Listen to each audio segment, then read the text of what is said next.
ndabahaye kaze muri iki kiganiro bamaso ntihagire ugutwara igitsibo cawe mushikirizwa nanje Abeli Mbonimpa. Shengero ry'Imana ndabaramukije mu izina rya Yesu Kristo umwami wacu. Tugiye gusangira amajambo y'Imana atubwira ngo kwicarana na Yesu Kristo ku ntebe yiwe y'ubwami nk'uko nawe yanesheje akicarana na Data ku ntebe yiwe y'ubwami.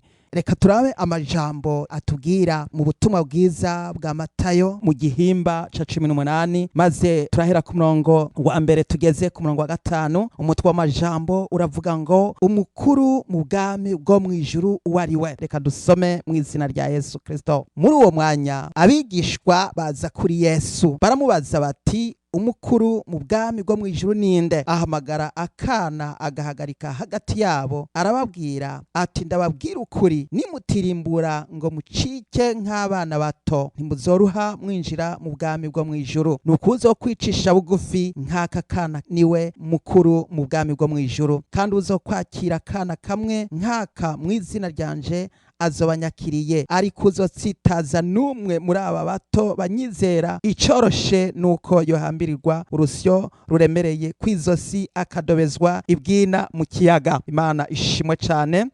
Iyo turaba hano ku murongo w'icumi naho mu butumwa bwiza bwa Matayo 18 ku murongo w'icumi naho nyene haratubwira ngo mwirinde ntimukengere n'umwe muri aba bana bato, ndababwira yuko mwijuru abamarayika babo bama baraba mu nyonga ha Data wo mwijuru. Imana ihabwa icubahiro. Twongere dusome ubutumwa bwiza bwa Luka igihimba ca 5 duhere ku murongo wa 27 aravuga ngo ivyo bishize arasohoka abona umutoza kori yitwa Lewi yicaye aho yatoreza ikibuguro, aramubarira ati nkurikira.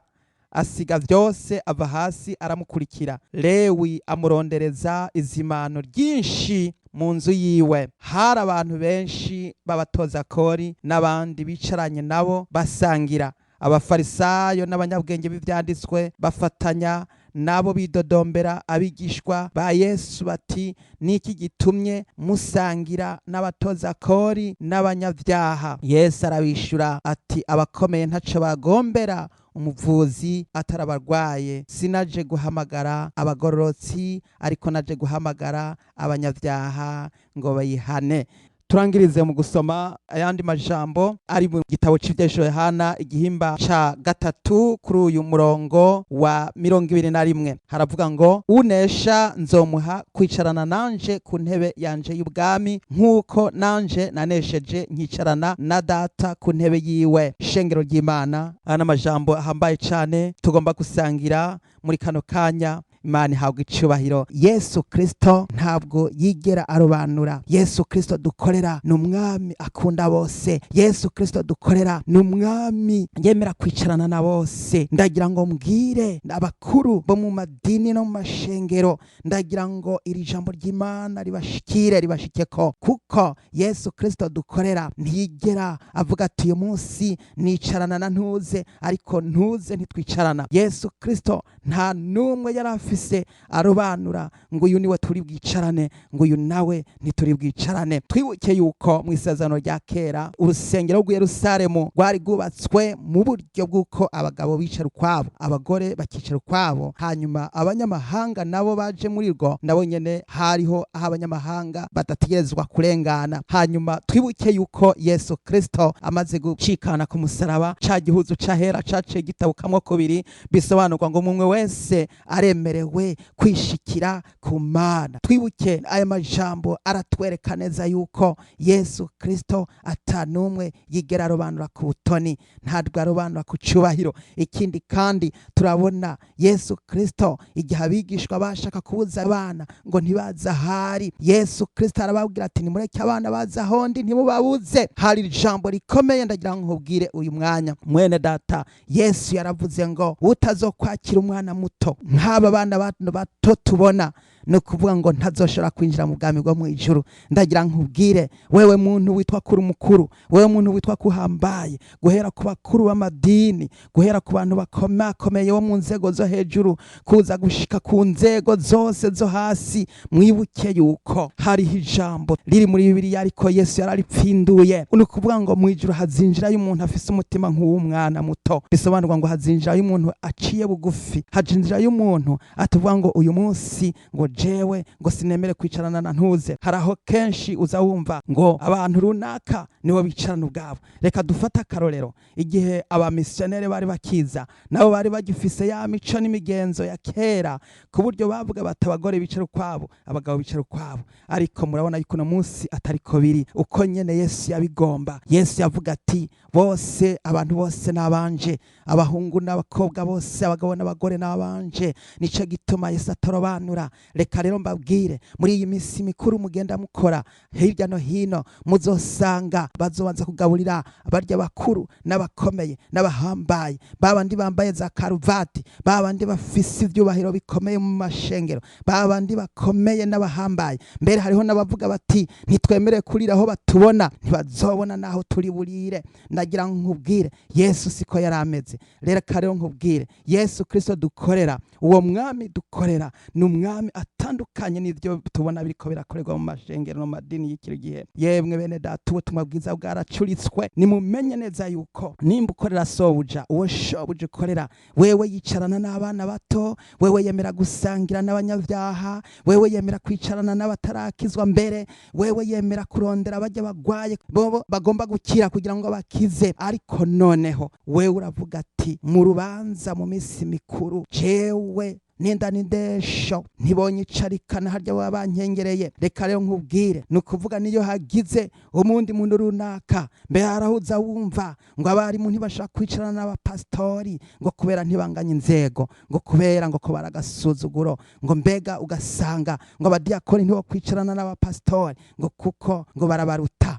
Ariko ndagira nkubwire uwo shobuja mukorera ntabwo ari Yesu Kristo, kuko Yesu Kristo yicarana na bose. Igihe Matayo yamutumira, Matayo yari umutoza kori, Matayo yari umunyavyaha, maze Yesu Kristo amaze kwinjira, maze asangamwe abandi batoza kori, asangamwe abandi banyavyaha, asangamwe abandi bantu benshi, maze Yesu yicara hagati muri bo. Mwene data, ndagira nkubwire yuko Yesu Kristo uwo dukorera ntabwo ameze nk'ivyo turiko turakora mu minsi mikuru. Bahera ku bakuru, abakuru bamara gufungura barangiza, maze babona barahejeje bakakurikiza kw'inzego zikurikira nazo zikagaburirwa. Hanyuma babana na twatuyoya na twaduhinja tumwe turiko turamenera isazi kugwara, maze turindiririye hari inyuma canke mu rugo, maze bagaheza rero bati nabo barashikiriwe. Ndagira nkubwire ko Yesu Kristo yavuze ngo utazokwakira ubwami bw'Imana nk'umwana muto, ngo ntazokwinjira mu bwami bw'Imana. Iyi mburi ukiyumva yongere kugushikako, maze wongere kumva neza yuko iyi mburi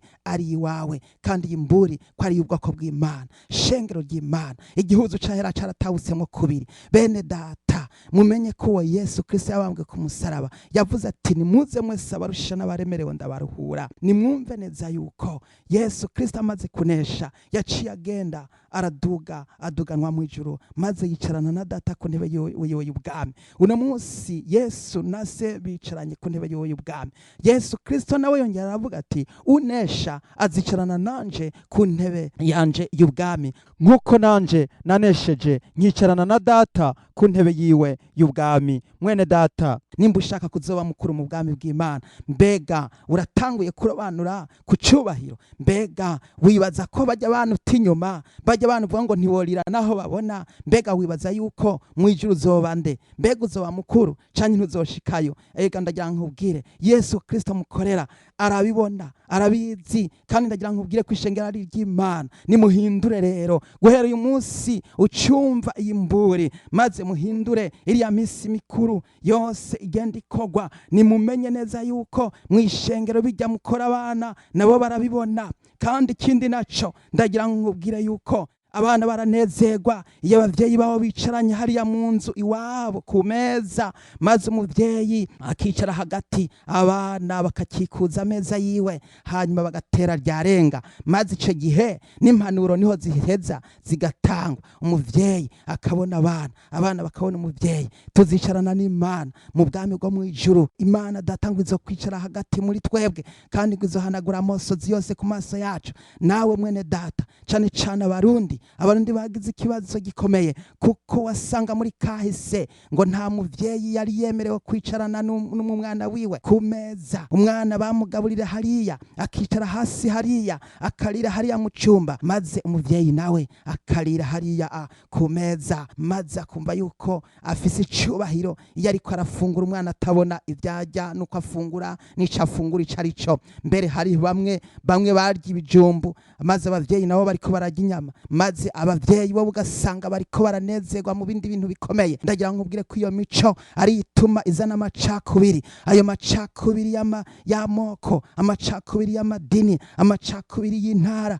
amacakubiri y'ivyubahiro, amacakubiri y'ibiti n'inzego vyo mu madini. Ivyo nivyo biriko birahitana abantu benshi batinjira mu bwami bw'Imana. Ivyo nivyo vyazibiye ubwoko bw'Imana kubona ijuru. Ndagira ngo ubwire mwene data, maze kugira ngo mwongere kwisuzuma iyi mburi ibashikeko, mwebwe bayobozi nimumenye neza yuko nimba mugomba gukorera ijuru, mumenye yuko mugomba kwicisha bugufi, cane cane iyo mugeze mu misi mikuru. Mumenye neza yuko harya nyene baba bariko barabaraba, kandi abamarayika nabo baba bari harya, kandi Imana ibiriko irabibona, kandi amaraporo araduzwa, kandi ijambo ry'Imana riravuga ngo uzotsitaza n'umwe muri abana bato, ngo icoroshe nuko yohambirizwa irusyo ruremereye. Hari abana benshi usanga umurangu n'akamoto bigenda bimota, nabo bishwe n'inzara, kandi baba baje mu bikorane, baba baje kugira ngo banezererwe n'abavyeyi babo, ariko ugasanga hagera ku mazimano bakaza kurya ruko abandi bose barangije. Ivyo ntibikabe.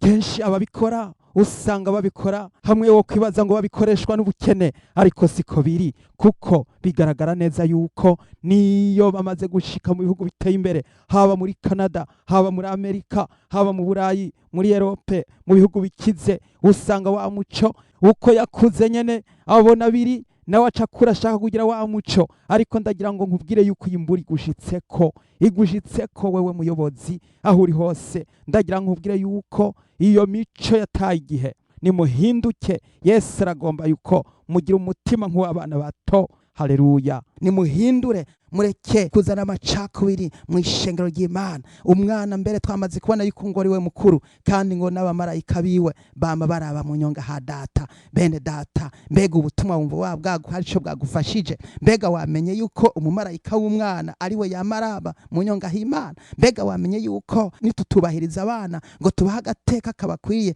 ngo twemere kwicarana nabo, tubigishe babone ingeso zacu, natwe tubasobanurira iby'ubwami bw'Imana, tubereke ko kurobanura no gukora amacakubiri ko ari bibi, kandi ko ari byo Yesu Kristo yapfiriye. Ya macakubiri y'amoko, ya macakubiri y'intara, ya macakubiri y'ivyubahiro, Yesu Kristo nivyo yabambiwe, kandi nivyo yatwaye ku musaraba. Yesu yarabibamvye ku musaraba, maze natwe turabamburwa. Ndagira nkubwire yuko no mu bwami bwo mw'ijuru nyene ariko bizogenda. Imana izofatira kuri ayo majambo nyene mwagiye mwivugira. Uzosanga icapa kiri imbere y'Imana kuri wa musi, aho uzogira ngo uriko uradodora ku rurembo rw'ijuru. Ijambo rya mbere bazokubaza bati, mbega waricishije bugufi nk'umwana muto? Igiti cawe n'icubahiro cawe urabigumana, kandi ugumana ukora imirimo. Ariko reka abana bato bazahuri, reka baciye bugufi na barimwe bahasi yawe bazahuri, reka bitwa bavuga butumwa baze mwicarane muri mu mazimano, murye munywe, maze reka abarimu n'abadiakoni, wewe pastori, nawe mwungereye canke musenyeri,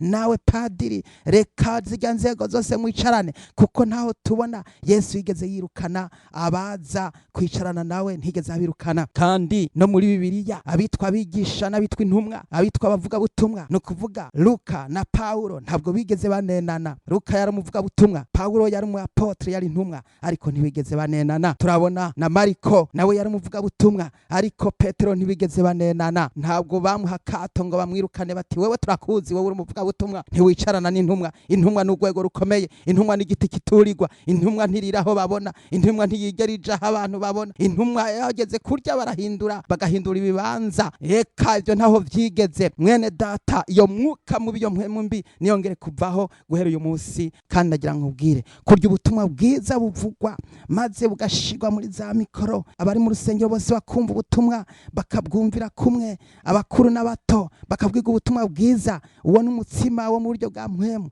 umutsima w'ubugingo tuwakira mu buryo bumwe twese. Ndagira nkubwire yuko twebwe turabagwana mu rwego rw'umubiri. Iyo hageze ibizimano byo mu rwego rw'umubiri maze tukavuga tuti rero reka inzego zicare hariya, izindi nzego zicare hariya, ariko mu rwego rw'impwemu ubutumwa bwiza ntituramenya yuko nabwo ari ingaburo kandi yuko tuyirira hamwe mwijuru. Rero mu mazimana yateguwe bose bazoba baraba mu nyonga z'Imana. Ndagira nkubwire, mbega woho uripfuza kuzokwicarana na Yesu ku ntebe y'ubwami? Niwemere usoma ayo majambo maze uyasubiremo uyanoganze, nimba koko uri intumwa y'Imana, nimba koko watumwe n'Imana, nimba koko Yesu yaragutumye, niwemere ucike nka Yesu. Tugomba kuronka karorero nk'ako Yesu yatweretse, nk'uko Pawulo yabivuze muri Filipi ngo mugire wa mutima wari muri Yesu Kristo, kuko ngo naho yarafise ububasha bwo kuringanira n'Imana ariko ntiyashimye gukomeza kuvyumira ko, yemera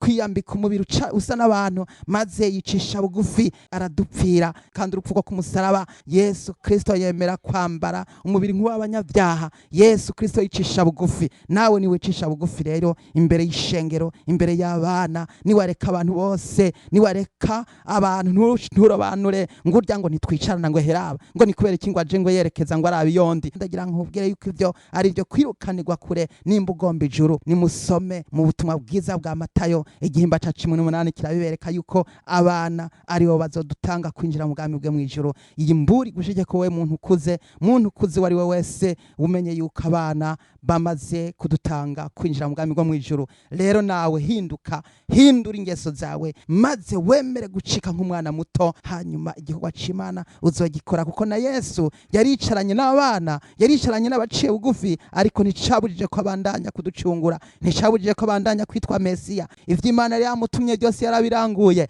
Yesu ni muzima, Yesu n'umwami wacu, Yesu azokwamara umwami. Yo reka dusenga Imana kuri wowe maze kumva iri jambo.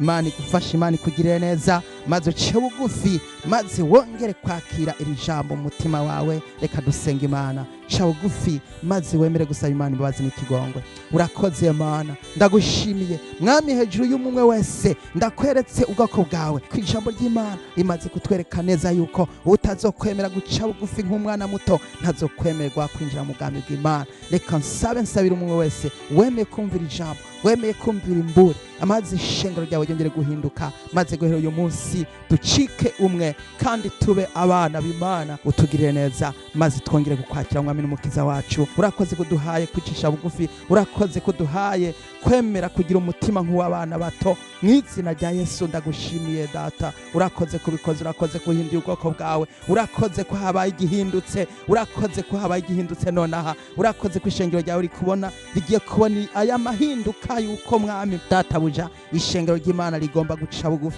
abakuru bagomba guca bugufi maze bakakirana barya bakiri bato, bakoya kurobanurana, bakoya guhana kato mwami, cyane mu minsi mikuru. Ndabigushimiye, urakoze, izina ryawe niryubahwe, ndavyambaje shima ego menya kubahwa mu izina rya Yesu Kristo twitangiye ku musaraba.